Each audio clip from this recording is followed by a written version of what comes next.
Hey guys, welcome to the show. This is the Hey. inaugural episode. My name is Sam Wagman. I am your host, and we are running things a little bit differently now. So, with me today, we have my guests, Jay Arsh and Ben Condoleezza from the Dynasty Yeah. Double Wing with 14 personnel. Guys, how you doing tonight? What's up, Sam? Thanks for having us, man. I like that countdown too. That was sweet. Dude, it's You know, clean. Great. Yeah, I like got us that. going. Great. So thanks for having us on. I'm excited to have you guys. You guys want to tell everyone a little bit about yourselves, what you guys are working on, where they can find you, and everything? Go ahead, Ben. Yeah, for sure. I'll start off. So, I'm Ben C. My Twitter handle is down there, the Extra Point FF. Jay and I, we are co-hosting together the Dynasty Double Wing. We are 6, 7 episodes in right now on 14P, and it's been awesome, man. It's we're a pair at this point, I guess. It's we're a package deal now. But it's been a blast. I mean, it's I've always wanted to get into podcasting and stuff. So doing the live streams it's so much fun. I mean, just doing what we're doing right now. So outside of that, I've been working on special project, special event. Sam, I know you mentioned you want to get into it, so I won't cover too much until you have questions for it. But the Brighter Skies Podathon and fundraiser, we are putting that together. There's the handle right there. Sam just pulled up on the screen at Brighter Skies FF. It's a best ball league that we're going to be doing a live podathon draft. It's all for charity. It's all for Cyber Smile Foundation, basically to bring awareness for cyberbullying. So, just basically the devastating impact it can have. So I'm super excited about it. It's a somber cause, but at the same time, it's something that needs awareness. So we're excited about it. The event's going to be awesome. Check out the handle below and go to Brighter Skies FF for more information and how you can get signed up for the draft. It's going to be super fun. We're going to have a lot of people from the fantasy community basically hosting an NFL ESPN style draft for a best ball league. So it's going to be super cool. That's sick, man. Jay, what about you? I'm Jay. Jay Arsh is my Twitter handle. I co-host the Dynasty Double Wing with Ben for 14 personnel at 14p_pod. So you can find us there on Thursday, actually at 9:30 Eastern. We've been having a great time. We're doing some Dynasty stuff right now. We're covering a lot of draft stuff. So we had on somebody last night talking about quarterbacks. The next couple of weeks we'll have on couple more guests covering wide receivers and running backs as we, get towards the draft. We're like 34 days away now. So, that's kind of what we're focused on. That's really, all that I'm up to. And it's been great doing it with Ben. And, catch us there every Thursday, 9:30 Eastern. Yes, sir. Yeah, you guys have had some sick guests lately. Thor Nystrom was on last night with you guys, Dave Richard. I mean, what's that like? What's it like when you guys reach out to these guys? How receptive is it? What's the process in that? Yeah, everyone's been great that we've had on. I mean, especially last night, man. Thor was if you guys check out that show, that guy is like so knowledgeable about everything surrounding the draft. We talked about specifically quarterbacks yesterday, which becomes even increasingly more interesting after everything that happened today. Going back and kind of listening to some of the things that he was talking about just last night. Now with all this quarterback conversation around the draft, and more fantasy oriented, having on Dave Richard. We had on Ian Hartitz a couple weeks ago, just talking about fantasy and the stuff that we all love, and it's been a blast. We've had a lot of fun with them. They've been great to have on, and hopefully we'll get some more guests in the future. We have a couple more lined up. That's great. So let's get into some football. So let's start with today's news. The big news of the day: the Dolphins, the 49ers, and the Eagles all made huge draft trades. So the 49ers kicked it off first. They traded down with the Dolphins to number 12 and gave up 3 in the process, but picked up 2 extra first-round picks. What do you guys think the 49ers are going to go for here? You think they're going for a quarterback? Definitely. So I'll go on this one because I know Jay's got a lot to talk about when it comes to the Eagles. So, I feel like we kind of talked about in the group chat a little bit. It's you don't make a trade like this with that sort of capital that the 49ers gave up to not be targeting a quarterback. It would be silly to do, to basically give up 3 first-rounders for anything other than 3 first-rounders plus for anything other than what they deem must be a franchise quarterback at this point. I think the interesting part about it is who are they targeting? Because, they didn't move up to 1. A lot of times you see a big move like this and it's to 1 to guarantee you get who you're going to get. So, at this point, we all assume Trevor Lawrence is going 1. There's a lot of talk about what might happen at 2, but you move up to 3 and it's really no guarantee on who's going to be there. So they have to feel comfortable with at least 3 of these quarterbacks to move up like that. And it'd be interesting who they're targeting. I know there's a lot of talk that it's probably between Trey Lance, I think, and Justin Wilson, or not Justin Wilson. I keep wanting to call him Justin Wilson. I mix the 2 up there, but there's Justin Fields, Zach Wilson. I don't know. It's got to be a quarterback, though, I think, to sum that up. I heard some really interesting news today, and it's not just a rumor. I heard Daniel Jeremiah talking about it, Lance Zierlein. Mac Jones seems to be in play at 3. I am not a Mac Jones guy. What about you guys? You guys know how much I do not like Mac Jones. I think he's a poor man's Tom Brady, but without all of the winning capabilities that Brady has shown over his 21-year career. What about you guys? What do you think about the possibility of that happening? Well, I know Thor compared him to a less athletic Andy Dalton. That's his comp on him. So, I tend to agree with, Thor, who we had on our show last night. It's, I don't know. It's wild to think that they'd been moving like that to grab Mac Jones. I just don't see it with him. Jay, I know you've got your feelings on him too. So, yeah, I think I don't have any, qualms with Mac Jones. He's definitely my 5th quarterback. So I think at 3 would be a little bit of a stretch. To kind of go off just the trade in general, I think 100% the Niners are going to get a quarterback there, and like Ben said, I agree. They got to be cool with I think at least 3 of these guys or 4 of these guys to know that it's going to be Trevor Lawrence and whoever goes second, which it looks like it's going to be Zach Wilson, and then make that decision at 3. But yeah, man, I don't know. I think that Mac Jones is in play. I've seen a lot of people talking about it, from Daniel Jeremiah, Chris Sims, Chris Mortensen. They were all talking about it, so it's got to be an option. I think it would be a little bit of a stretch to trade up for him, though, especially because I heard, and I'm sure you guys saw it too, I saw that they were talking with a couple different teams, and they decided to move all the way up to 3.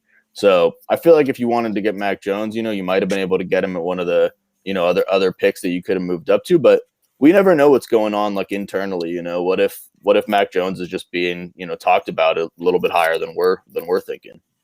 Right. I feel. Go ahead. Sorry.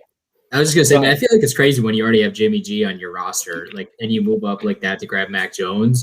It's like, what's Mac Jones' ceiling? Is it higher than Jimmy G? I feel like at least all of us, in this space don't feel like that. I'm curious what the NFL circles feel like about Mac Jones, but I don't see his ceiling being higher than what Jimmy G has been when healthy. One of the things we talked about on, the show last night too, which is just we always, I feel think we know a little bit more. And the year that we talked about, the Trubisky, Deshaun Watson, Mahomes year, I think that when that happened, people were surprised. We've been surprised before by, different quarterbacks that have gone higher than others. And so it's interesting because I feel like they must know something. And if they're, talking about it that much, but yeah, I would probably go with one of the other guys in the top 5. See, I'm of the opinion that it doesn't seem like a Mac Jones trade to me. What the source said from the 49ers camp said that Jimmy G is our guy this year. So that tells me 2 things. It tells me one, he's most likely a bridge guy, and 2, they're targeting someone who may not be completely seasoned yet and who may need some time spent, developing at the NFL level before they're ready to put him out to play. That guy screams Trey Lance to me. I think everyone was really enthused by his pro day the other day, and I can imagine him in a Kyle Shanahan offense, and I salivate a little bit at that because it's really interesting to see a guy like Lance's caliber of skill in that type of offense that's so heavily around the running scheme, and he's such a good runner as well. It's really intriguing to see what kind of combinations that a creative guy like Kyle Shanahan could come up with. But let's move on to the second part of trades, and mine and Jay's favorite, the Eagles, who were also rumored to be trying to trade up to grab Zach Wilson as well. But what we heard was that Zach Wilson was unavailable. The Jets seemed to be set on him. And the Eagles, as a result, traded down to 12 with the Finns, picking up a 2022 pick in the process. Jay, what do you think about that? Well, to be honest, I don't really have anything to say about about moving up for Zach Wilson because I don't really understand that. I don't really know. I'm not doubting that, there was conversation about that clearly if there's a report about it. I don't really know what to think about that. Because then moving down from 6 to 12 makes it, pretty clear that they weren't looking to get a quarterback, or at least they aren't right now. Because, you're kind of moving out of that quarterback range there. Of course, the report's saying that Zach Wilson was really the only one that they wanted. But more so about the trade now that happened. I mean, and we've been kind of talking about it a little bit today already. I wanted Jamar Chase or Kyle Pitts, and I thought that's kind of what we might get this year. Which was exciting. And I'm not going to be, hypocritical about it now that we moved back. That is what I wanted. But at this point, getting another pick, and now the Eagles now could potentially have 2022 picks next year. If Carson Wentz plays 75% of his games in Indy, they'll get a third. So the Eagles weren't necessarily a Jamar Chase or a Kyle Pitts away from solving all their problems. I think moving back to 12, we're still going to be able to get hopefully a great weapon to help out Jalen Hurts and help out the offense, and then have an extra pick next year to, really I know Eagles Twitter and Eagles fans are so reactionary, and there was a lot of, feelings right away. But I think as we settle down a little bit and really look at it, I think there could be a great value at 12 that's going to drop, especially in the receiver position where there's just so many talented guys. So I'm okay with it. What about you? I agree. Personally, I was extremely reactionary. You guys were pretty much on the receiving end of my initial tirade. I was actually in a work meeting. I'm on the road for work, and I was in a work meeting with a huge 49ers fan. And when the news came through, and he saw it first, and he was just freaking out, dancing around the store. He's thrilled. He's not a Jimmy G fan, and he wanted them to go get a quarterback, and they did. And then it came through again at the Eagles and made the pick, and he was like, "You're not going to believe this." So, I really couldn't. I was kind of shocked at first because I did think the Eagles were going to try and pounce on some of that elite receiver talent, whether it was Chase or Pitts. Now, it is no secret that I am the biggest Devonta Smith fan around. He is my easy wide receiver one in this draft. I think he's got the longest, career longevity possibility in this receiver class. I love his intangibles. I love his athletic traits. Basically, love everything about him. So, but what I get from he could this be in play at 12. He really could be in play at 12. I mean, enough people are worried about the guy's frame. Enough people are worried about his frame that he could be available, in that 12 to 15 range. And I think the Eagles should easily go get him if he's available. They could be targeting one of the top cornerbacks there, J.C. Horn. Patrick Surtain would be easily great options as well. If they're looking for a rebuild or refuel along the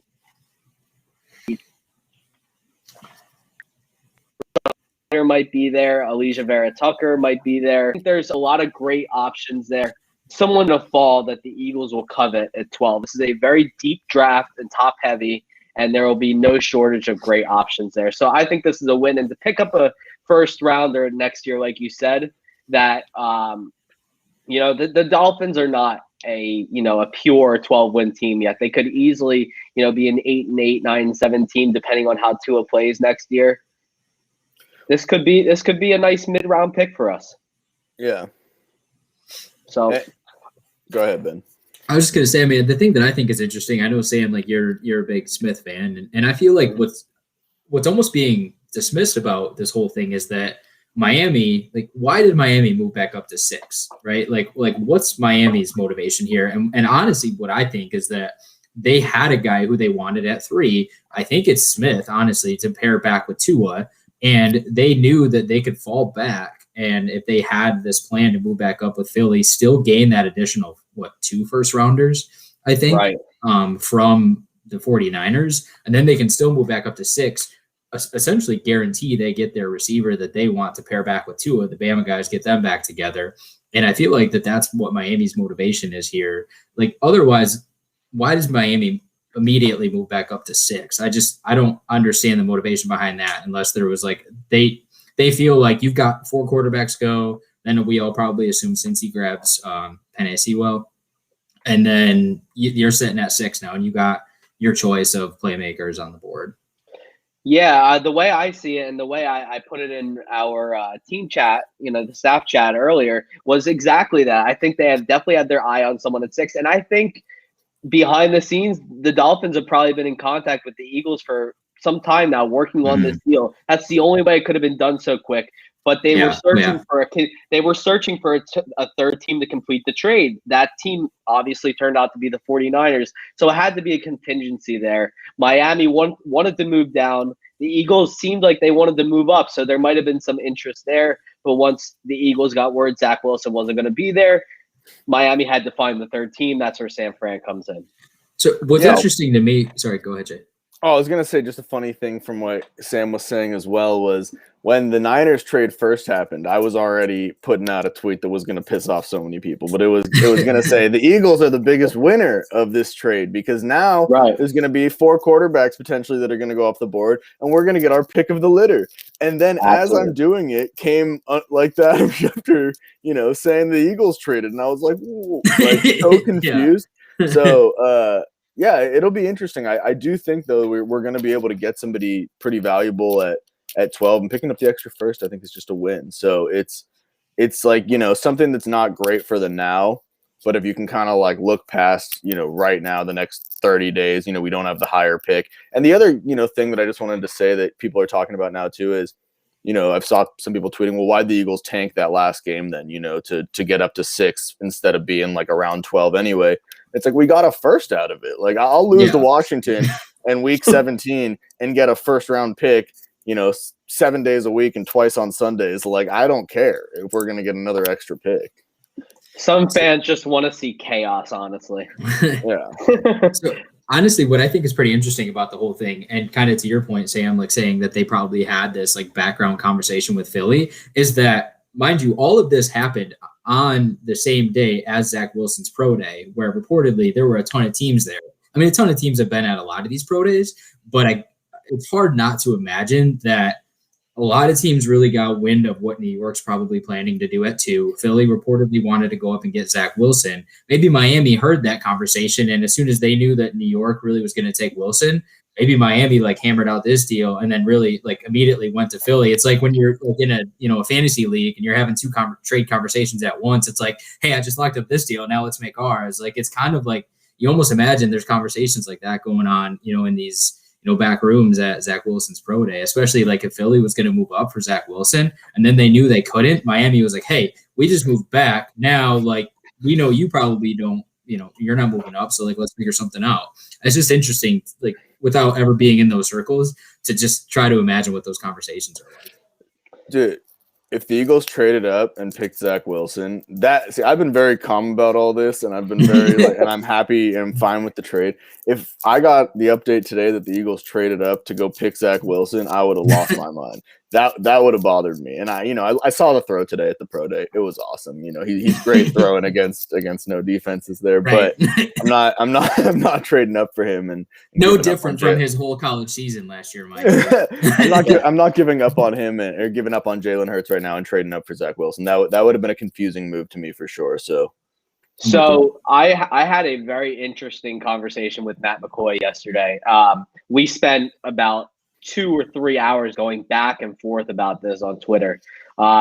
He was extremely sure, and from what he had heard, plus just his general feeling about the situation, that the Eagles were trying to position to move up for a quarterback because, in his words, this class is generational. I happen to agree. If you like a guy in this class, there is no reason to not go up for him. The Eagles did not draft Hurts to be the long-term guy.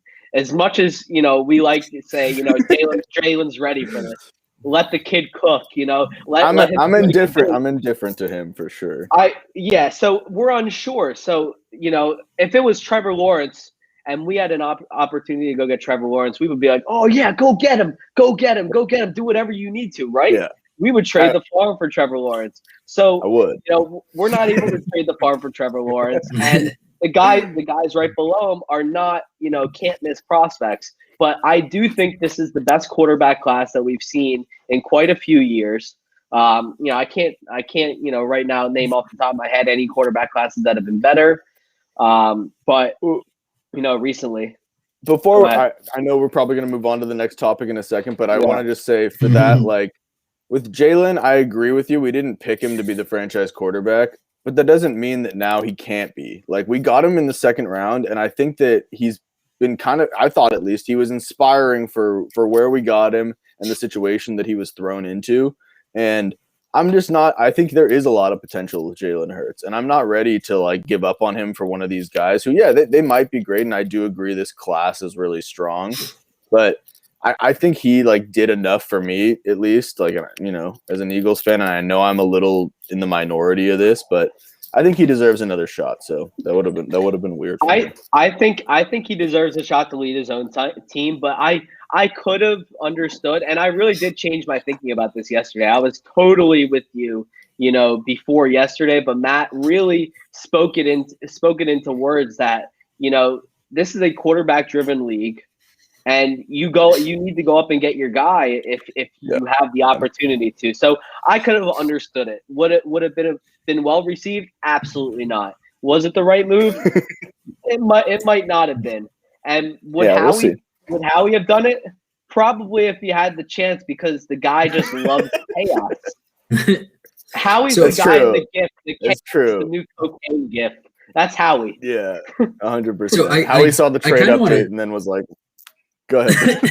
I was gonna say, like, I kind of want to piggyback off of that point though about what you guys are making with Hurts, because I feel like something that shouldn't really be missed with this whole chaos that happened today is like, what does Miami's trade say about their faith in Tua? And if you're looking at, just honestly from a dynasty perspective, right? If you had Tua, there were some question marks coming out of his rookie year, but now you've got Miami, who, like you made a great point, Sam. Like, this is a generational quarterback class. Miami was sitting right there at 2. If they really didn't feel like Tua was that guy and was at least as good, if not better than this class, like they could have easily pulled in Arizona, taken one of these quarterbacks, let's say Justin Fields, let's Zach Wilson, whatever, and they could have moved on from Tua just like Arizona did with Josh Rosen 2 years ago. So to me, it speaks volumes to what they think of Tua and what they saw out of him last year. And now they've got this ridiculous load of first round picks over the next 3 years that, like, who knows like what they can build around Tua. So I mean, I have like some shares of Tua, and I feel like I'm really excited about what this actually means for him now, at least from like a dynasty perspective. Yeah, Miami's a winner. I don't think there's any way to cut it where Absolutely. they're not. Like I didn't, I told you to, and we won't. I'll stop talking about it in a second. I promise. I didn't really get their full, just the individual move with the Eagles to give the extra pick to move up 6 spots. If they're gonna get a wide receiver, it's like, and again, I love Jamar Chase, but I don't know that he's a first round pick better than some of the other guys there. Mm-hmm. So that one didn't make total sense to me, but the combination of everything, they come out winners 100%. And I think Tua especially. I mean, if they're able to get Jamar, or even if if they get Kyle Pitts, or even if they get Devonta Smith, if that's who they wanted and that's where he's going to go and he's going to help Tua. They just got Will Fuller too. It's they're going to be fine, and they're adding a ton of stuff there. So, and Tua especially. Can anybody imagine what would have happened if that gas mask bong video had never come out 4 years ago and Laremy Tunsil hadn't dropped to the Dolphins? How crazy was that when that did come out? It was the draft night and everything. I was shocked. It was the worst possible time. It's the NFL's butterfly effect is crazy there. Absolutely. Fast forward till now, he was traded for 4 first-round picks at this point. Yeah. That's insanity. That's insanity. But let's move on to free agency, guys. Free agency, the main wave of free agency is over. We've now moved on to the depth signings portion of it. So I want to go through, the big guys. And we're going to start off with your old friend, Kenny Golladay. So Kenny Golladay has signed a 4-year, $72 million deal with options to get it up to 76 with the Giants. You going to miss him, Ben? What are the Giants getting in Kenny Golladay? I mean, I think like if you haven't watched a lot of Kenny Golladay, for some reason, like his closest, like I feel like NFL comp is probably Allen Robinson. Like they have very similar games in my opinion. And so the thing we've seen with Allen Robinson is that he's done it with subpar quarterback play his whole career. Whereas like Kenny Golladay has always had Matthew Stafford, who, I mean, from a Lions fan standpoint, like people debate how good he actually is. But what I'm really interested to see from Kenny Golladay is, I mean, he is absolutely not a separator when it comes to playing the wide receiver position. Not that you have to be, like when you are as like elite as Kenny Golladay is at contested catches, because he is one of the top, 3 or 4 really elite contested catch receivers in the league over the last few years. Like I'm just interested to see like how he does playing with Daniel Jones, who not, in my opinion, is on Matthew Stafford's level. And I don't know if Daniel Jones is the kind of quarterback that's going to give Kenny Golladay the type of passes that he needs to really excel the way that he did under Matthew Stafford. So I like Kenny Golladay. I really like him as a receiver. I mean, Giants fans are going to love him just from a pure like fan NFL football standpoint. I mean, he's a great guy. He's a competitor, all that. But like from like a productive standpoint, I think Kenny Galladay's like he led the league 2 years ago in touchdown passes. Have a hard time seeing that happen in New York. I get the move for him taking the money because he's been banged up. He's a guy that like I know Jay and I have talked about even on our show. Like he's this YOLO catch guy that will just throw his body up in the air and he comes down in all these awkward ways. So he's like one of those kind of guys. So I get taking that money and that guarantee contract. But man, I would have loved to have just seen like what he could do with, going to a Cincinnati or a Chargers team where he's going to play with a quarterback that's going to give him these tight window passes where I'm just not sure Daniel Jones is that guy. Ooh, I want to run one stat by you before Jay gives me what he thinks. Daniel Jones last year was Pro Football Focus's top. He was a top 5 rated quarterback when throwing the ball 20 yards plus down the field. Okay. So I know it's surprising. I was shocked to read it, but I do think Daniel Jones was really just missing a top 5, 50-50 ball guy like Kenny Golladay. I'm so enthused to see what this does for their offense. If that O-line can give him a little bit more time to throw, I think this could be a very big signing and probably be one of the winners when we look at this in after next year's season. So, Jay, What do you think? Well, I mean, two different perspectives, depending on like more so a fantasy perspective and, a real football perspective on it. And, for the Giants, I think it was a good move for them. I think it was, it's going to help Daniel Jones if you have, a young quarterback like that. I personally think this is kind of Daniel Jones's like hot seat season. Like if he really doesn't step up this next year, I think they do move on from him. I mean, he threw 11 touchdowns and 10 interceptions last year. He like leads the league in turnovers throughout his I think 21 games. He has like 36 turnovers.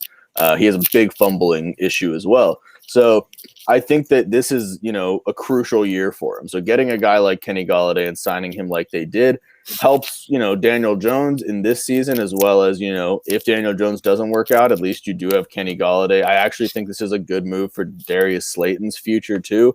Having a guy like Kenny Golladay opposite him, he doesn't have to, do as much as he did before. Darius Slayton is a good receiver at like what he does, but he's not like your number one guy. So having Golladay there, I think is good for him and good for the Giants in general. More so on a fantasy perspective, I think it helps Daniel Jones for sure, to get another receiver like that. But for Kenny Golladay, I'm not super stoked about it, to be honest. I feel like there were a lot of situations he could have gone where I would have been more enthusiastic about his fantasy outlook. Whereas I'm just not a huge believer in Daniel Jones. I think he can improve. I don't think that he's ever really I think this, is his hot seat year, and I think there's potentially this is the last, year we see Daniel Jones starting, because if he can't make this work, it's the end.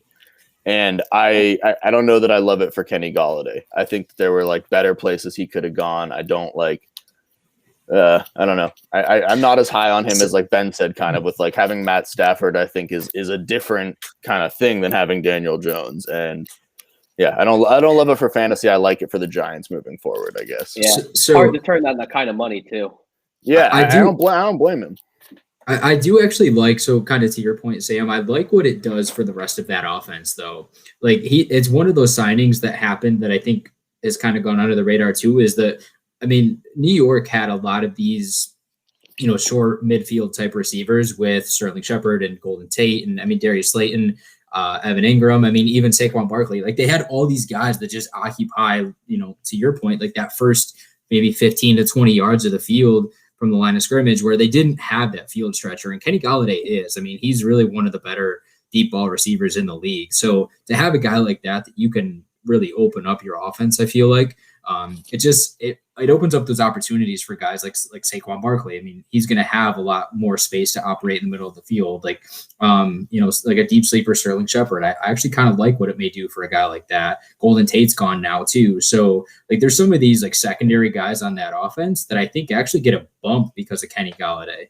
I agree with that 100%. Like, I think Slayton and Shepard are going to benefit from this a lot. I think Saquon Barkley also having more running lanes to kind of, have the space where they can't just like, pack the box because, Saquon's the only option. And so I think that for sure. I just don't love it for Kenny Galladay's upside. Well, and Kenny Golladay is not a guy that's going to command 150 targets. Like, I mean, he could, but he doesn't need that to succeed. Like, he's a guy that can go out and catch 80 balls, like put up 1,100 yards and catch double-digit touchdowns. Like, that's what his like niche is. So you've got a lot more targets that can still go around. So he's not a guy that comes into your offense and really hurts a lot of these guys around him because he commands, 130 to 150 targets a season. Yeah, that's a good point. Okay. All right, so let's move on to most people's wide receiver 2 in this class, Will Fuller. So Fuller signed a 1-year prove deal with the Dolphins, like we said before, and is now, we know, going to be the stretch the field guy for Tua. So what do we think that does for his fan? First of all, it all depends whether he can stay healthy, right? So that's stay clean. Obviously the key. Stay clean. And, stay off the juice. Yeah. Stay off the juice. So, provided he does that, what kind of season are we looking at for Fuller next year, Jay? I like the move for Fuller. I mean, depending on also kind of what they do in this draft, which we touched on a little bit before. I mean, if they add another receiver, at 6. It'll be interesting because, you already have Devontae Parker there, who I think is kind of, an underrated player and kind of what he commands in that offense. And then you would have Fuller, and then if they add another weapon and then Gesicki, there's a lot of things going on there. Again, kind of a situation where I like it. I love it from a football perspective. I think for Tua, it's great to have a guy like Will Fuller. I think Will Fuller is a really talented player. Again, if he's healthy and if he's clean and he's able to play, he's super talented. I think last year, right before he got suspended, he was averaging about like 17 points per game. He was a top 10 receiver. So, right. I mean, he's a stud. And, again, I've done this a couple times to Ben, not to bring up the Thanksgiving game, but that was like his game for me. Just every time. No, but that was his game for me, where I was like, this guy is doing this consistently. Like, cause I remember I had to start him that day, and I mean, I was starting him all season, but I needed like a lot from him, and he really came up big. He's like been a guy that was consistent when he was playing last year. And so I like it for Tua a lot. And for Will Fuller, I think, it is going to be a prove it deal. I don't really know if he's going to be in Miami more than this year. I think he might go back on the open market and get paid somewhere else if he can get going, but it'll depend on who Miami takes at 6, I think, to kind of like see how much I like him in fantasy. If it's just him and Devontae Parker and they kind of add somebody later on, I think that's going to be great. And if they add somebody at 6, I think Will Fuller will be a great like extra product for that offense, but I don't know that his numbers are going to be, great for fantasy. I think football wise though, it's a great move. Okay. Ben? Yeah, I mean, I'm with Jay on a lot of that. I think the one place where I'll differ is that I don't know if it matters what Miami does at 6, because Will Fuller is just on this 1-year deal in Miami. And I think that we've seen what Tua can do with some of these guys like Henry Ruggs and Jalen Waddle and a lot of these speed receivers. So I feel like that's kind of what Miami's vision was when they brought in Will Fuller. I mean, almost the opposite of not really the opposite, but like what Kenny Golladay, like we just talked about, what he's doing in New York. You've got Devontae Parker and you've got, Preston Williams and Mike Gesicki. So like you've got these guys that can operate in the middle of the field, and they were lacking that field stretcher. And I think that it's a really good opportunity to really bring that dynamic to that offense. I mean, I do think they're targeting receiver at 6, but I don't know if it hurts Will Fuller for this season. And like Jay said, I don't think he's coming back to Miami after this year, especially if they draft a receiver. I'm pretty sure they paid Parker. I can't remember for sure. But I do believe he got paid last offseason. So I have a hard time believing that they now bring in a Will Fuller unless like there's just this crazy good connection with him and Tua. But anyways, I mean, he's still young enough where I think he takes advantage of that, like this COVID situation, goes and plays with another good quarterback, gets out of what looked to be an awful situation in Houston. And then if he can stay clean and stay healthy, like Jay said, he has a chance to get paid and go to a better long-term situation for him where he maybe is the guy, as your wide receiver 1 somewhere. From a dynasty perspective too, I would say Will Fuller is like one of the, prime, like buy low type of guys. Yeah, it's absolutely. Like, you can get him now. And if he does, stay healthy and stay clean, like we've been saying, and he goes somewhere else next year, what is he? He's like 26 or something. I think he'll probably be like 27 during the season, but yeah, I mean, man, he gets to go somewhere else like after this year where he can prove that he can stay. If he can prove he can stay healthy, I think he's a total buy low in terms of like dynasty perspective for sure. He's 26, by the way. He'll be 27 in a month. Just FYI. I'm of 2 schools of thought on this, and both of them depend on who Miami drafts at 6. I think you have 2 people to decide over whether it's. I think it is going to come down to either Chase or Devonta Smith for the Dolphins. I think they're happy with Gesicki. I don't see a real reason for them to draft Kyle Pitts unless they plan to use him as a wide receiver. That'd be a weird fit with Gesicki and Parker. I agree. And they don't really run a 2 tight end scheme. So what I would say is that if Jamar Chase is the pick, Will Fuller is going to be absolutely fine. Chase will most likely take a lot of snaps away from Devontae Parker. Mm-hmm. But if it's Smith and Fuller are going to do a lot of the same things. They can both run it down the field. They're not Smith's not a burner like Fuller is per se, but Smith is athletic enough and crafty enough to be the guy that Tua would go down the field to, or the one that would hit on those deep crossers, the one who needs to hit the speed. So I definitely think that would affect Fuller more. So I'm going to lean towards he's going to be fine, since I am leaning towards them going with Jamar Chase at 6, since I think that's the number 1 for a lot of NFL draft boards for wide receivers. So we'll see where he goes. But I wanted to move over to another wide receiver that was very highly sought after, Curtis Samuel. So he signed a 3-year, $34 million deal with Washington to be the wide receiver 2 behind Terry McLaurin. So I love this, honestly. This is a place where Samuel can really expand his game here. You don't need him to do everything that he did at Carolina. You have Antonio Gibson there and J.D. McKissic. They're more than capable of handling things out of the backfield there. What do you guys think he's going to look like this year with Ryan Fitzpatrick as his new quarterback, presumably? So I'm on record of saying that I think that this situation, I think almost any situation is going to be better than what he was going to have if he went back to Carolina. Only because my biggest thing is I feel like we kind of forget about the fact that Christian McCaffrey basically didn't play last year. And a lot of Curtis Samuel's production, I think, came from that.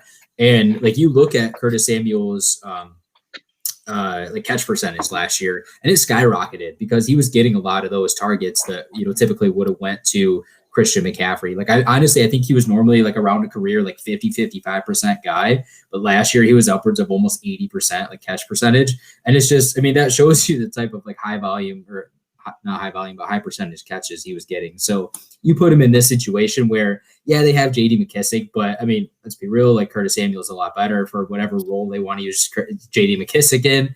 I really like Antonio Gibson, but I think that you put him back with not only Ron Rivera, but he's also with one of his college teammates now in Terry McLaurin. So I think it's really an ideal situation for him. And then Fitzpatrick coming in is just awesome because, I mean, he's a guy that's like we talked about a lot. Like he doesn't care at this point in his career. So he's going to just throw targets out there. I mean, they're going to be throwing the ball all over the place. It's I think it's a fun situation. I mean, that team's good. They're going to be competitive. So he's a guy that's really going to get, I think, a lot of usage. So I like the situation for him. I think he's a guy that's probably going to end up getting overdrafted this offseason because of like the hype going around it.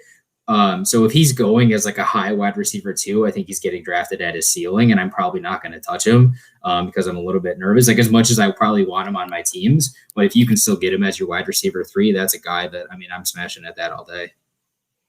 Okay, Jay? Yeah, I agree on a couple things there. I mean, I think Ben and I have talked about it, as well on our show and just, personally. I think the Fitzpatrick going to Washington was one of the biggest moves of free agency just in terms of all of their weapons around him. I think it's a boost for all those guys. Curtis Samuel, I think, also too, just, how cool is that? Him and Terry McLaurin back, they were like roommates and Ben knows this too. I'm a big kind of outside football type of guy. Always like these kind of fun like narratives, and that's a fun narrative. These guys were like roommates at Ohio State. Now they're back together. I think that's really cool. They came in that same draft class or the same recruiting class, and so I think it's a boost for all those guys that Fitzpatrick's there. I also agree with Ben though in that I think Curtis Samuel is going to be overdrafted. I think he's a guy which interests we just talked about Galladay. And now we're on Curtis Samuel being kind of like one of the bigger guys in this free agency class. And he was one of the guys that everyone was talking about. Where is he going to land? Like if he goes to Green Bay, if he goes to Washington, people were all over him. And I think he's good. I don't think he's, as good as he's being kind of like valued now. I think that he's like Ben said, I think he'd kind of be at his ceiling where people are gonna draft him. Washington's perspective, I mean, I think that's a good move for them getting him.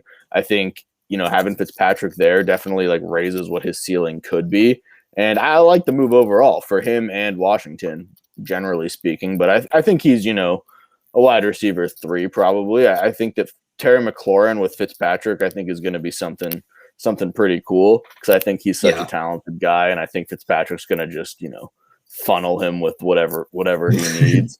I also kind of don't think Washington's done adding some weapons, so we'll see what they do. But I like it for Curtis Samuel, and getting Fitzpatrick there was a good move for them. I'd like to point out that I still haven't forgiven Ben for taking Curtis Samuel 1 pick ahead of me in our 14 personnel staff league. Just pointing that out. I was gonna say, but like to that point, like where I ended up getting him in that draft, like I don't know how much people want to hear about our draft, but I mean, I think that like that's like a value that I'm comfortable with because I got him as my wide receiver. I got him it was just so his value hadn't hit that point that I think it's going to by the time. Like if you start looking at redraft rankings for next year, like you get into the summer, I think Curtis Samuel, like we just talked about, he's going to be a guy that people are going to take as their wide receiver 2, potentially like a mid to high wide receiver 2 type. And I just think the talent in the NFL right now at receiver is so high that I have a hard time like feeling that he's going to end up like that high. But if you can get him in that wide receiver, like, I don't know, 24, 25 range, like I'm super happy with a guy like that at that point. I took a look at his redraft ADP a couple of days ago because he's one of the guys that I'm looking to spotlight on our new ADP report show. Subtle plug over at 14 Personnel YouTube. But anyways, we are definitely looking to do a spotlight on Curtis Samuel because the guy's ADP is like this. The last month. So I'm really excited about that, but. For now, I want to go back to his new quarterback. For now, Ryan Fitzmagic.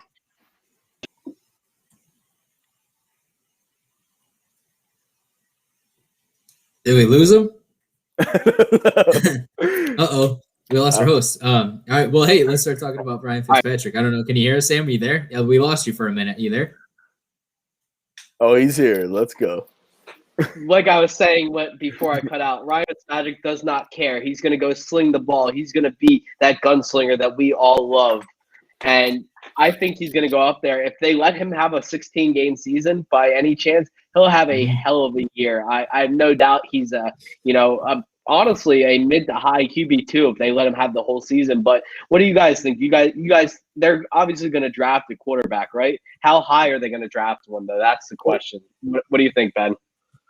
So I mean, I feel like they almost have to, but what do they pick? I think they picked 19 or 20 in the draft 20, this year. yeah. So that's a tough position. Like we just talked about the rookie quarterbacks. Like there's a pretty darn good chance that we have 4 that go in the top 4. So it's I mean, at 19, unless like I don't even know if Mac Jones gets to that point, like we talked about. So like, what do you do at that point? Like I don't know. Like I don't know if they're in a position to take a quarterback right now. So like they kind of paid their 2 backups. They kind of paid Kyle Allen and then Heineke. So like I think they're okay with those 2 guys. And I feel like they're a team that looks next year to make a big splash. But I think that we are probably looking at the 16-week starter, Ryan Fitzpatrick, because I don't think they have another choice at this point.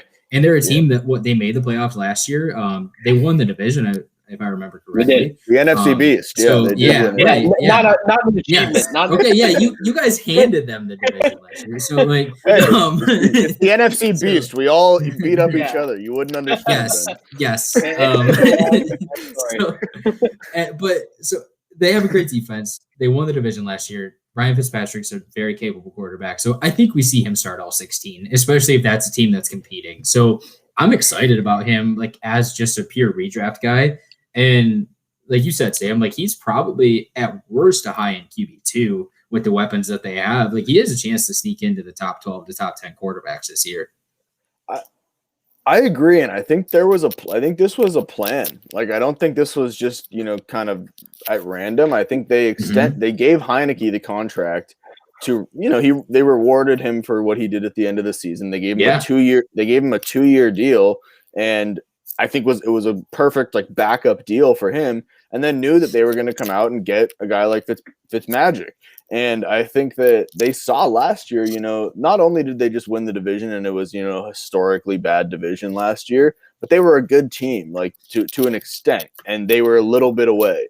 And Fitzmagic might be that difference, and Curtis Samuel and whatever else they can add. It wasn't just Ryan Fitzpatrick that they added. So I think that it was a big move. I think they plan to do that, and I agree with Ben that I think that we probably are seeing the 16-game starter with Fitzmagic because they're picking 20, and I don't think there's a potentially these top 5 quarterbacks don't make it out of the top 10, and I don't think they make it to 20. You still have the Patriots there. You still have a couple of Denver. You have Carolina. You have a bunch of teams that need quarterbacks, and I don't know that they're going to pick one in the first round. They might add one later on. We talked last night on our show about Jamie Newman might be a steal a little bit later on. Yeah, and a couple other guys in those mid rounds, but I don't know that they overtake Fitzpatrick, right away if he's able to stay healthy all season. And last year, he probably would have played out that season too if they didn't pick Tua, 5th overall or whenever they picked him. It was you don't keep out your 5th overall pick all season. But if you pick a guy in the second round and Fitzpatrick's playing well with that offense, that's almost an ideal situation where he can play all season long, and then you can let that other guy take over, next year if he walks away or so. But I think it was good, and yeah, he's going to be a guy this year in fantasy that's just going to, he's going to be good, and he's going to be somebody that everyone's kind of like not so sure about, especially in Dynasty. I'm sure a lot of people aren't targeting Ryan Fitzpatrick at however old he is, but he's going to be good for one more season, I think, in this offense if he's able to stay healthy. Yeah, I think the idea for Washington is to go in and target one of those guys like Kyle Trask, Kellen Mond, Davis Mills, someone who's going to go in that late second, third, maybe 4th round range, sit him for a year, let him develop behind Fitzpatrick. Hope that Fitzpatrick doesn't have one of his famous 6 interception games that literally forces a team to bench him. That comes with it, man. That comes with it. It does. It's part of the fun. He's a gunslinger. Yeah. You got it. Like that's Jameis too, and like I love Jameis. Like it comes with it. You don't have Jameis and he's like a perfect quarterback, but like you also don't get the great like comebacks in the fourth quarters that he puts together if he's not out there gunslinging, especially for fantasy. When you have a defense like Washington has too, like I think they're okay with taking those chances with Fitzpatrick because like when those like moments do come, like you have the defense that can cover him. So when he throws these just crazy interceptions, because it's going to happen, like you've got probably one of the better defenses in the NFL right now. So, I mean, I think it's a good fit. And I just pulled up his stats. Like the last time we saw Ryan Fitzpatrick start 16 games was in 2015. He put up almost 4,000 yards and over 30 touchdowns. He had 15 picks, but almost 4,000 yards and 30 touchdowns. Like that's 100% within his range of outcomes. I don't know where that puts him on the quarterback scale, but I like him as a quarterback this year for sure for fantasy. So I do too. I want to move on to the tight ends that were signed on the first day of free agency, and that Pats huge spending here. Jonnu Smith, Hunter Henry. What do you guys think of this? Do the Patriots think they have another Gronkowski Hernandez duo on their hands? I mean, what are we looking at here? I know it's unrealistic to think that anyone could be as dominant as them and passing over everything that happened with Aaron Hernandez. I don't think one of them's going to turn which one's the murderer, man? But I'm just play. No, but realistically, I mean, I think that it's an interesting thing because no, they're not Gronk and Hernandez, and they're not going to be. Right. Gronk's probably the best tight end of all time, essentially in terms of receiver block, everything that Gronk does. And then Aaron Hernandez was an unbelievable football player. Obviously everything else, but those two were great. And so, no, it's not that, but it is that model that I think Bill is looking back to be like, well, first off, I think that Jonnu, a significant thing about it, and I'm a big Jonnu guy. If anybody, follows me on Twitter, I'm always tweeting about Jonnu. I tweet out random videos of Jonnu all the time. I'm all about him, and I have him pretty much everywhere. So, but an interesting fact was they went out and paid Jonnu right away, and they paid him more than they paid Hunter Henry.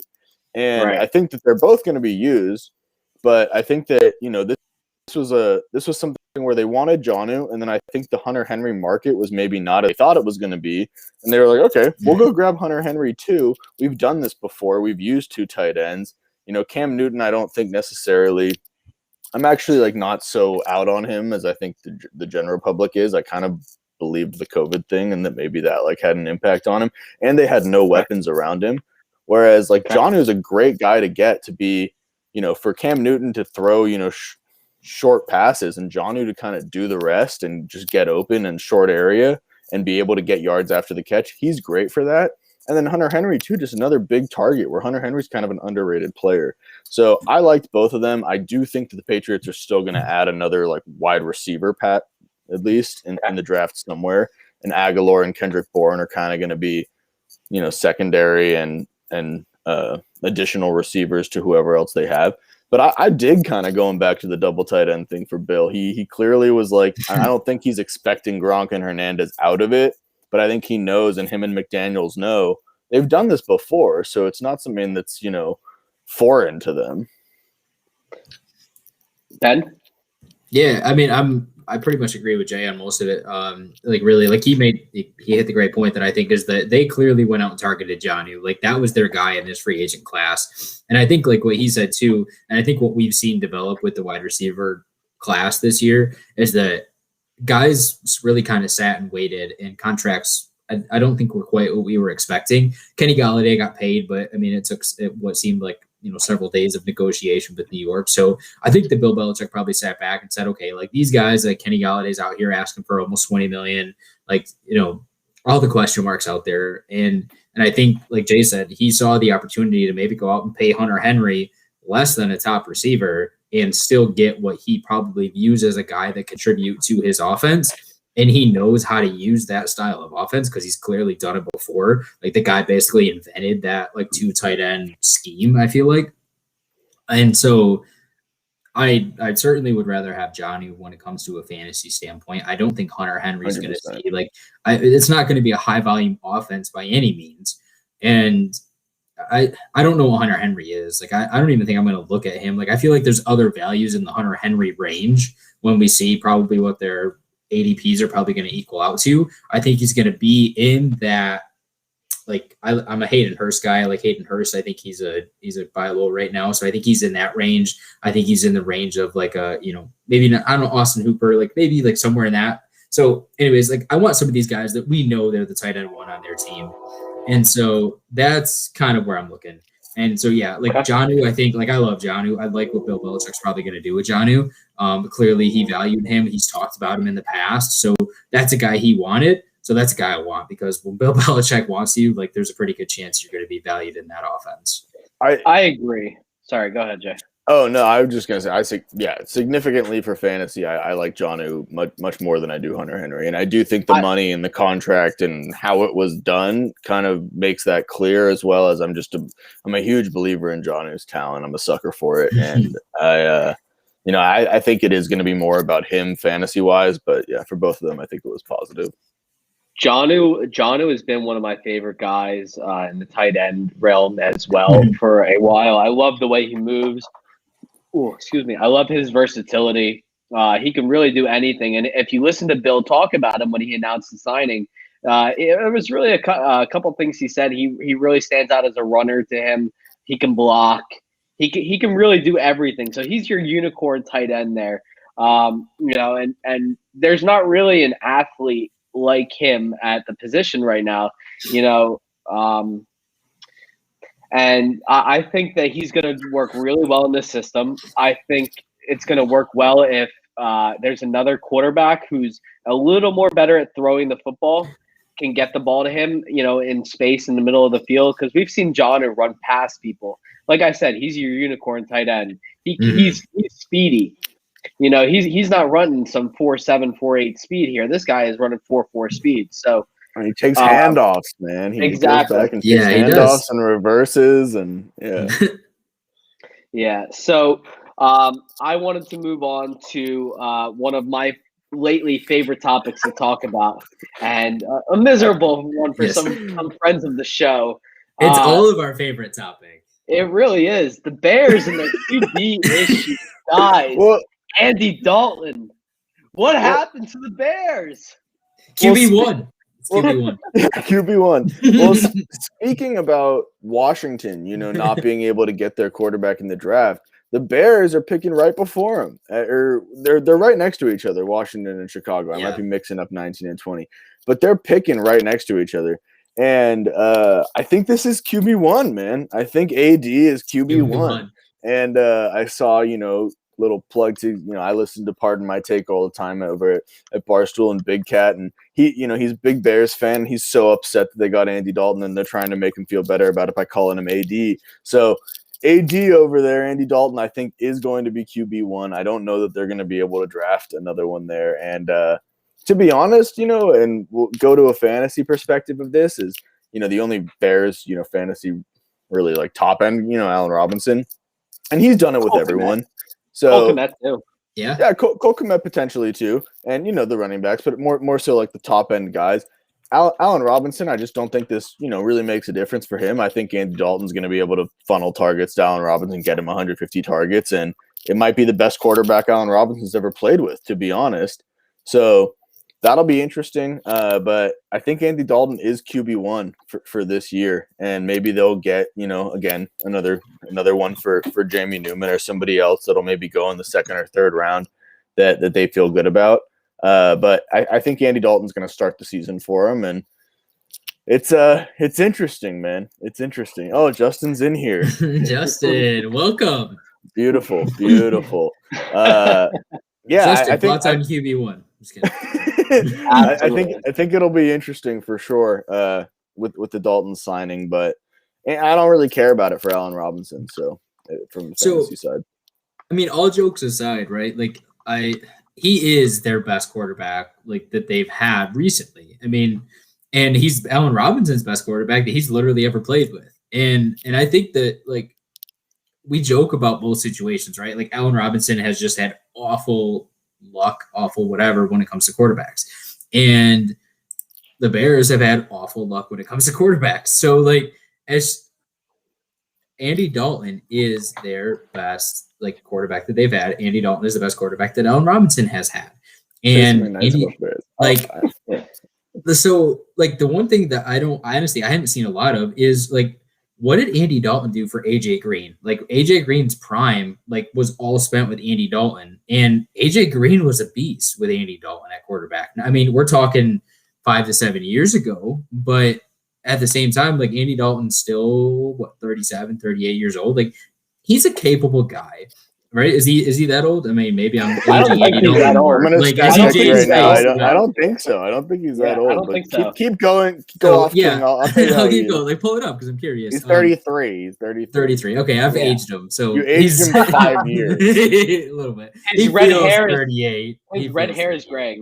His red hair is gray. Yes. Not at all. It's still. It looks as great as it did at TCU. I agree. So honestly, like I feel like if I'm looking at, like, I don't want Andy Dalton as my quarterback in fantasy, but if I'm looking at their options in that offense, I would value them higher right now. Like I would think that Andy Dalton's a guy that can at least get the ball and distribute it. He's a guy that is probably not going to make mistakes, at least a lot of them. So he's like, when we talked about like Mac Jones, like previously, when we talked about some of these guys that are like a game manager type, like that's Andy Dalton. And I guess if Matt Nagy feels like he can put together this like mistake-free style offense around Andy Dalton, then like I'm comfortable with some of their pass catching options. And so, I mean, Allen Robinson, 100%, like he's probably a wide receiver 1 this year because of Andy Dalton. Like I would rather have him over Mitch Trubisky. Cole Kmet is still a really interesting target at tight end, especially with Jimmy Graham. Is he officially gone? I honestly haven't followed that, but it's kind of limiting Cole Kmet, man. Jimmy Graham's still hanging around. I don't think there's any deadline for cutting Jimmy Graham, though. Just to say that, they're gonna add more tight ends, man. Justin's gonna love this. They're gonna add that's more what they of do. Yeah. They're going to trade for Zach Ertz, bro. They're going to give us like a second for Ertz. Oh, that would be great. Tyler Eifert's still available. That's a guy they can target. Hey, Tyler Eifert, Andy Dalton. Oh my God, Justin, that's your tight end right now. I really do want to say that Andy Dalton is the best quarterback the Bears have had in years. Like that's not even debatable. It's kind of debatable, but he really is the most solid QB they've had in years. So, Bears fans should be happy. Hot take. I'd take Jay Cutler over Andy Dalton. Hot take, but I mean, I'd take Jay Cutler over a lot of guys, man. Thank you. But yeah, say something nice about the Bears is what Justin asked for, and like I said, man, I think for Allen Robinson, this is still fine. I think there could have been worse situations for A-Rob than Andy Dalton. I think it's kind of I thought it was really interesting was when they were in on Kenny Golladay. That was like so interesting to me. I was like, what are you guys doing, man? Like you're gonna like go get Golladay and Robinson and then give them Dalton, like which was kind of a weird flex, I guess. I do still think that there's potential in my first mock draft, which was a little while ago. I need to update, but I had him getting Bateman around 20, which like if they can get another wide receiver and not specifically him, but another weapon, I mean, they still have that defense that they are going to need to kind of maximize on right now. And if you can add to that offense a little bit more with, they have Cole Kmet, they have Allen Robinson. If you can add another weapon there, I think Dalton can do enough, I think he can do enough to keep him competitive and, to give the Bears a little bit of credit here. And I saw this actually on plug to Kluge over here when he had Adam Rank and Mike Tagliere on his show is that, you got to give some credit to Pace and Nagy. They made the playoffs 3 out of 4 years. And as mediocre as they are, they still do that. So that's my say something nice about the Bears. And maybe they can add some more people to make Andy Dalton look a little better. All right. Here's my say nice about the Bears real quick. Justin, this is like the Thanksgiving table. Like we're just gonna go around and say something nice about them. Say what you're thankful for about the Bears. I think Justin should be thankful that he is a very good kicker now. Maybe there's no more double doinks in your future. Yeah, there we go. We had to drop the double doink on you. My say something nice is going to be a little self-depreciation. At least you probably won't finish last in the NFC North because we all know my Lions are just going to suck this year. So you at least are not the worst team in your division. Oh well, that was sad, Ben. So, All right, Sam, pick us back otherwise, up there's again. everything. So they're the 31st ranked team in the NFL with 30 seconds. So. All right, so we've run over an hour now, so I won't keep you guys too much longer. I got one more guy for you. Let's talk Juju here. I didn't think he was going to go back to the Steelers. I don't think most people thought he was going to go back to the Steelers. So, signed on a 1-year, $8 million deal. He turned down multiple offers from the Ravens, the Chiefs, the Eagles were trying to make a push. Why did he go back to a place where his upside is admittedly a little capped? I have a lot to say about it, Ben. So you want to start, or you want me to go? Sure. I mean, I'll go just a little bit. I mean, go ahead. I don't understand why he turned down the Chiefs. I know Jay's probably going to talk about the Ravens because that's been Jay's landing spot, and I agree with it. But so interesting point to that is apparently Kenny Golladay also turned down the Ravens. I saw a report today. Apparently there were several teams that turned down Baltimore. So that's weird to me. I mean, they needed a guy like Juju, like Kenny Golladay. They signed Sammy Watkins today. I mean, Watkins. Yeah, I know. This guy just traded for him. But so I don't mind. I don't hate that signing for them. When he was third or fourth option. So, anyways, from a Juju standpoint, you're right. It is weird, right? He's going back. He's going to play with Ben Roethlisberger, who is totally washed in my opinion. You could have went and been really the wide receiver 2 in Kansas City this year. I'm a Mecole Hardman guy, but he hasn't done that. He hasn't done what I wanted him to do. Sammy Watkins just left. He would have been the wide receiver 2 in Kansas City. What are you doing? Going back to maybe be the wide receiver 3 in Pittsburgh with Ben Roethlisberger. I just don't get that from his standpoint, especially on a 1-year deal. He didn't, I don't know what he got out of it outside of just literally being able to not have to move. But I mean, he's still young. Go just explode with a good offense and go get paid next year when you're 25 years old. So I don't know. Outside of that, Jay, what do you got, man? Yeah, a couple of things. I mean, I think the Juju thing is so interesting, to be honest. I think that, the reports that he turned down the Chiefs and he turned down the Ravens to take a deal to go back to the Steelers. 1 year, $8 million. I think who got signed today? Sammy Watkins got paid one year, $6 million. $5 million guaranteed, which is similar to Juju's. Juju's getting $2 million more guaranteed than Sammy Watkins, which is kind of crazy to me. Clearly it was a loyalty deal. He took the hometown discount to come back, and Juju definitely seems like, that kind of guy and that personality where, I think Juju is, just a good guy and wanted to be back in Pittsburgh. And he made that pretty clear by, saying it every time he had the chance. He said, I want to be back in Pittsburgh. I see myself being in Pittsburgh. So maybe he's thinking he can go back and ball out and, they will give him a bigger contract, or if not, there's going to be a lot more money in the NFL next year. And I think he knows that too. So if he can go back and ball out, like I said, with Ben one more time, which I think is kind of important for him, he might get a bigger contract to go somewhere else. That being said, I have been screaming and, preaching for the Ravens to get a wide receiver all offseason because I love Lamar Jackson and I just wish people could appreciate him a little bit more. And so I wish that he could get a guy like Juju. And then to hear that Juju actually had the opportunity to go there for more money and turned it down to go back to Pittsburgh was a little bit of a bummer. And especially kind of what we just talked about. If he thinks he's going to be back out on the market next year, why would you not go to Kansas City for at least a year and be in a great offense like that, where I don't think there's so much competition for targets, to be honest. There's Kelsey. Well, yeah, there's Kelsey and there's Tyreek, but Juju would have been the clear, third guy in an offense that's going to be passing the ball a ton. Whereas in Pittsburgh, he also he caught 97 balls this year, but for under 1,000 yards, I believe. And I don't know, good, decent amount of touchdowns, but he gets a lot of receptions in Pittsburgh, but Deontay Johnson led the team in targets, pretty significantly, if I'm not wrong. And now having Chase Claypool.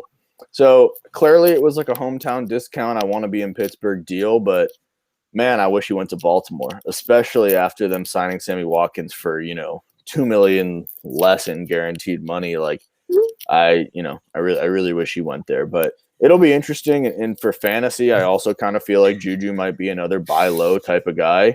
where get him this year, he's still going to be fine, but his upside will be a little capped. If he can perform this year and sign somewhere else, he's going to be going into like his 25, 26, like, I mean, I was going to say season, but like life. I mean, he's so young. Seasons of life. Yeah, like Juju's got plenty of time, to sign another contract after this somewhere else. He's so young for how long he's been in the league. So he won't be 25 until the end of November. I pulled it up. So he's already been in the league 4 years, and he won't be 25 until the end of November. And so it's wild. So I don't blame him for taking the same with Chris Godwin, who we didn't talk about a little bit. Whereas I don't blame Chris Godwin one bit for going back to Tampa Bay and being like, I'm going to do this for one more year, try and repeat, and I'll be 25 or 26 next year, and then I can sign my 3 to 4 year contract and make all the money. But why not be somewhere I want to be? And I feel like Juju just wants to be in Pittsburgh, and so it is what it is. So I like that point about him being a buy low right now, because he's a guy that 100%, man, like age, and we've seen it. I think that next year, like, this was such a weird year when it came to free agency, that, like, I talked about before, that I thought a lot of guys were probably going to take 1 year deals. So I'm not surprised by some of these 1 year deals. Like Juju got it, Will Fuller got it, Sammy Watkins got it, Kenny Galladay almost took it. Like most of these big name guys, I mean, even you've got Allen Robinson got franchise tag, Chris Godwin got franchise tag. We'll see what happens with those two guys, but Kenny Galladay is the only receiver, I guess, in Curtis Samuel, that got paid long term.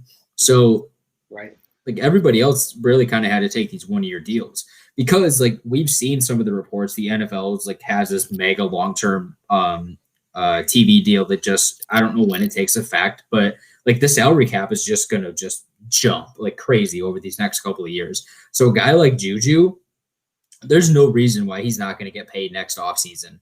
I don't think it's by Pittsburgh, but somebody's going to pay Juju next offseason. Somebody maybe that goes out and grabs one of these rookie receivers this year. Like maybe somebody goes and grabs Jamar Chase, who's going to be their wide receiver 1 for the future. And then you go grab a Juju, like you've got Jamar Chase on a rookie deal and then Juju on like an 18 per type of deal. Like that's an awesome combination. So I see Juju as a guy that next offseason, he's probably going to get paid. He's probably going to get paid long-term. And he's still only 25 years old. So go get him now while people are like, what's wrong with Juju? I don't know. But go pay a second round pick for him. If someone was playing a drinking game, like drink every time we mentioned the name Jamar Chase, they'd be drunk right now, man. We've been all over Jamar Chase on this podcast. And especially on Sam's show, man. The guy that was on purpose. The guy who notoriously doesn't like Jamar Chase and the rest of us, we've just been dropping him.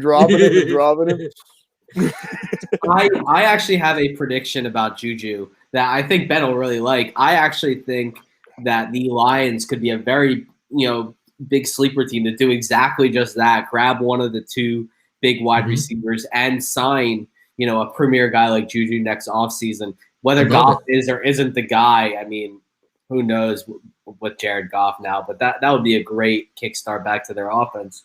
But I agree. I'm with you guys. Juju going back to the Steelers was definitely a loyalty thing. It made almost no sense to me.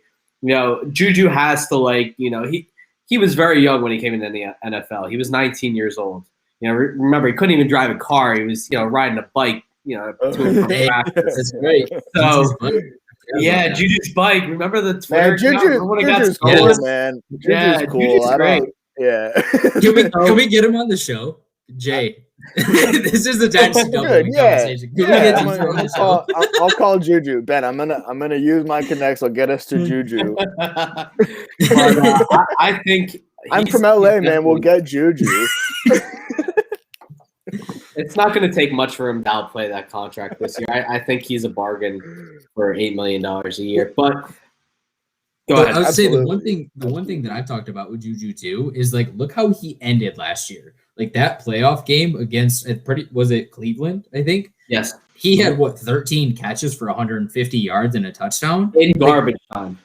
In garbage time, yes. Like they were obviously playing catch up by like 3 touchdowns, but Juju, like that's what he's capable of. And we've seen flashes of it. Like we talked about him not being like the guy. And that's where, like, to that point, Sam, is where I think that if you've got a team that maybe drafts one of these guys as like your main X receiver, and goes out and brings the Juju in, when you've got that dominant alpha wide receiver on the opposite side that you already have on a rookie contract now for the next 4 or 5 years, go pay a guy like Juju for 3 or 4 years. And like, that's an awesome compliment to like one of these dominant X's like Jamar Chase or even Kyle Pitts or somebody like that. I 100% agree. And with Juju, like something that I miss on things all the time, but with Juju, something that was interesting to me was, clearly when Antonio Brown was there, things were different. And like Antonio Brown had all that attention, was like, the best receiver in football. Antonio Brown's a Hall of Famer, and he was, and I don't think, that's not like a hot take or anything.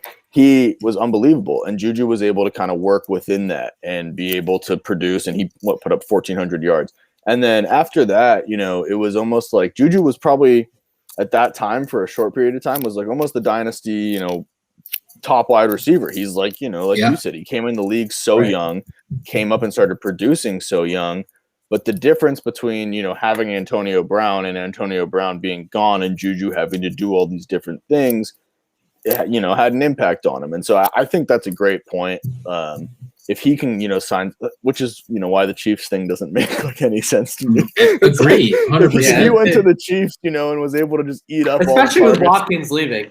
Especially they just brought back like Demarcus Robinson. Like that probably wouldn't have happened if Juju went. And like imagine McCole Hardman with like Tyreek and Kelsey and Juju and like him just having all the space to kind of like working whatever.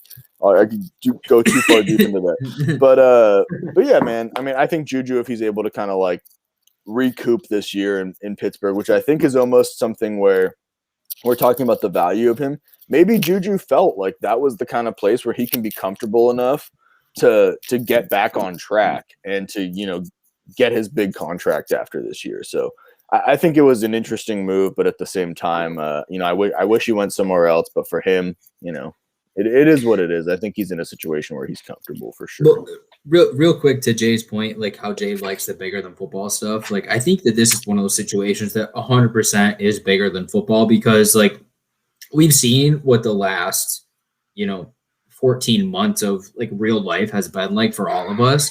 And like, we know what it's done to NFL salary cap and all these crazy situations. So a guy like Juju, like as much as we want to sit here and say like, why wouldn't you go to Kansas City? But at the same time, what does the NFL offseason still look like this year? Like all of these like weird factors where you're like, hey, if I'm going to take a 1-year deal, maybe I stay in the place that I'm comfortable, stay in the place that I already have like a little bit of a home built and like these kinds of things where you're just like, you know what? Like I know Ben, I know my rapport with him. I don't have to go like try to figure out how to catch passes from this guy, that guy. So I'm sure there's got to be some of that bigger than football type stuff where you're just like, you know what, man, like I'm comfortable here. And if I'm going to take a 1-year deal anywhere, it's going to be the place that I know what my place is. Yeah. Okay. All right. Well, I don't want to keep you guys any longer. This has been a great show. As much as I know the three of us could talk football all night, Ben, you got your family and everything, and Jay and I have more drinking to do. So, hey, my kids are sleeping. I've got more drinking to do too. So, guys, you guys want to plug yourself one last time? Yeah, man, I'll jump in real quick. I mean, it's our handles are here. I'm at the Extra Point FFJ's, I'll let him plug his own stuff. But we are the Dynasty Double Wing. We are on 14P_pod.